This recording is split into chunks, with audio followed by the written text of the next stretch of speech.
ಎಲ್ಲರಿಗೂ ನಮಸ್ಕಾರ. ನನ್ನ ಚಾನಲ್ಗೆ ಸ್ವಾಗತ. ಈ ವಿಡಿಯೋದಲ್ಲಿ ಮಹಾಶಿವರಾತ್ರಿಯ ದಿನದಂದು ಶಿವನಿಗೆ ಪ್ರಿಯವಾದ ಬೆಲ್ಲದ ಆರತಿಯನ್ನು ಯಾವ ರೀತಿ ಮಾಡಬೇಕು, ಬೆಲ್ಲದ ದೀಪವನ್ನು ಹಚ್ಚುವ ವಿಧಾನ, ಬೆಲ್ಲದ ಆರತಿ ತಣ್ಣಗಾದ ನಂತರ ಬೆಲ್ಲ ಮತ್ತು ಅಕ್ಕಿಯನ್ನು ಏನು ಮಾಡಬೇಕು, ಯಾವ ಜಾಗದಲ್ಲಿ ಈ ದೀಪವನ್ನು ಹಚ್ಚಬಹುದು, ಈ ಎಲ್ಲ ಮಾಹಿತಿಯನ್ನು ಇವತ್ತಿನ ಈ ವಿಡಿಯೋದಲ್ಲಿ ತಿಳಿಯೋಣ. ಅದಕ್ಕಿಂತ ಮೊದಲು ಯಾರೆಲ್ಲ ನನ್ನ ಚಾನಲ್ನ ಸಬ್ಸ್ಕ್ರೈಬ್ ಮಾಡ್ಕೊಂಡಿಲ್ಲ ಪ್ಲೀಸ್ ಸಬ್ಸ್ಕ್ರೈಬ್ ಮಾಡ್ಕೊಳ್ಳಿ. ಹಾಗೆ ಬೆಲ್ ಐಕಾನ್ನ ಪ್ರೆಸ್ ಮಾಡಿ. ಬೆಲ್ ಐಕಾನ್ ಪ್ರೆಸ್ ಮಾಡೋದ್ರಿಂದ ನಾನು ಹಾಕೋ ಪ್ರತಿಯೊಂದು ವಿಡಿಯೋದ ನೋಟಿಫಿಕೇಷನ್ ನಿಮಗೆ ಬರುತ್ತೆ, ನೋಡೋಕೆ ಈಸಿ ಆಗುತ್ತೆ. ಬೆಲ್ಲದ ಆರತಿ ಅಂದರೆ ಶಿವನಿಗೆ ಅತ್ಯಂತ ಪ್ರಿಯವಾದದ್ದು.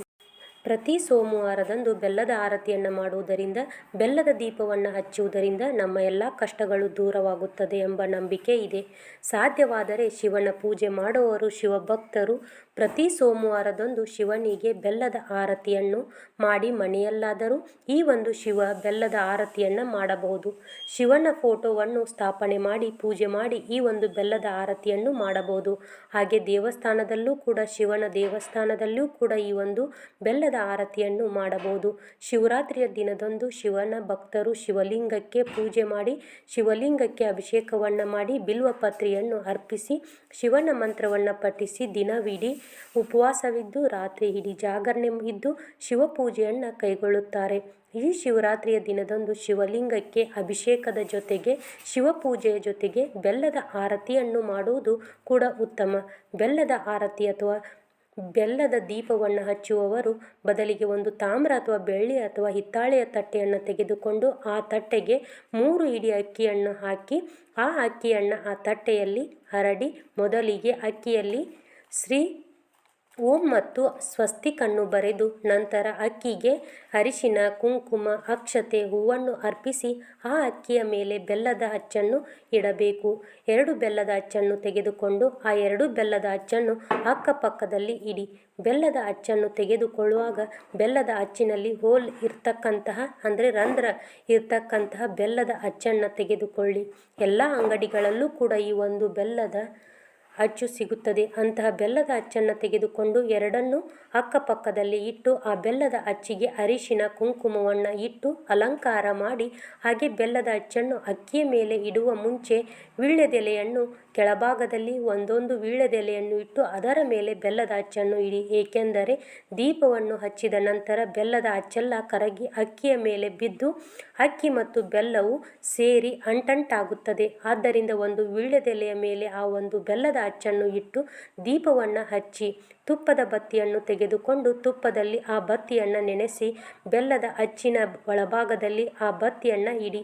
2 ಬತ್ತಿಯನ್ನು ತುಪ್ಪದ ಬತ್ತಿಯನ್ನು ಹಾಕಬೇಕು.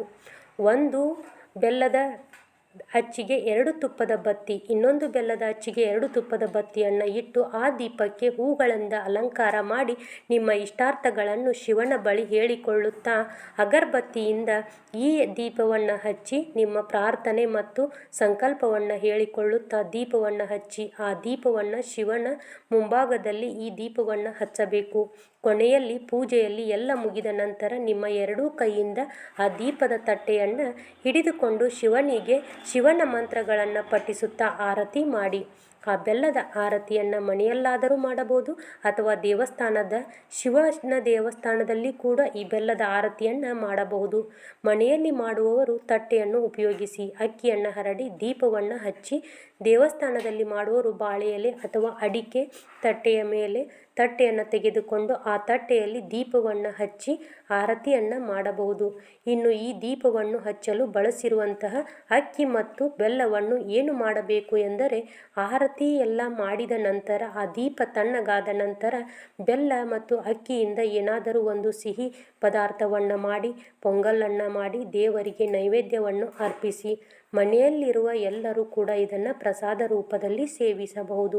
ಇಲ್ಲವಾದಲ್ಲಿ ಇದನ್ನು ಹಸುವಿಗೂ ಕೂಡ ತಿನ್ನಲು ಕೊಡಬಹುದು. ಇನ್ನು ದೇವಸ್ಥಾನದಲ್ಲಿ ಈ ಒಂದು ಬೆಲ್ಲದ ಆರತಿಯನ್ನು ಮಾಡುವವರು ಅಂಥವರು ದೇವಸ್ಥಾನದಲ್ಲಿ ಪೂಜೆ ಮಾಡ್ತಕ್ಕಂಥ ಅರ್ಚಕರಿಗೆ ಈ ಒಂದು ಬೆಲ್ಲ ಮತ್ತು ಅಕ್ಕಿಯನ್ನು ಕೊಡಬೇಕು. ಮಹಾಶಿವರಾತ್ರಿಯ ದಿನದಂದು ಶಿವನ ಪೂಜೆಯ ಜೊತೆ ಈ ಒಂದು ಬೆಲ್ಲದ ಆರತಿ ಅಥವಾ ಬೆಲ್ಲದ ದೀಪವನ್ನು ಹಚ್ಚುವುದರಿಂದ ನಿಮ್ಮ ಎಲ್ಲ ಕಷ್ಟಗಳ ದೂರವಾಗಿ ನಿಮ್ಮ ಎಲ್ಲ ಆಸೆಗಳು ಕೈಗೊಳ್ಳುತ್ತವೆ. ಇವತ್ತಿನ ಈ ವಿಡಿಯೋ ನಿಮಗೆ ಇಷ್ಟ ಆಗಿದೆ ಅಂತ ಅಂದ್ಕೊಂಡಿದ್ದೀನಿ. ಇಷ್ಟ ಆಗಿದ್ದರೆ ಪ್ಲೀಸ್ ಲೈಕ್ ಮಾಡಿ, ಶೇರ್ ಮಾಡಿ, ಹಾಗೆ ಕಮೆಂಟ್ ಮಾಡೋದನ್ನು ಮರಿಬೇಡಿ. ಮತ್ತೆ ಮುಂದಿನ ವಿಡಿಯೋದಲ್ಲಿ ಸಿಗ್ತೀನಿ. ಸರ್ವೇ ಜನ ಸುಖಿನೋ ಭವಂತು.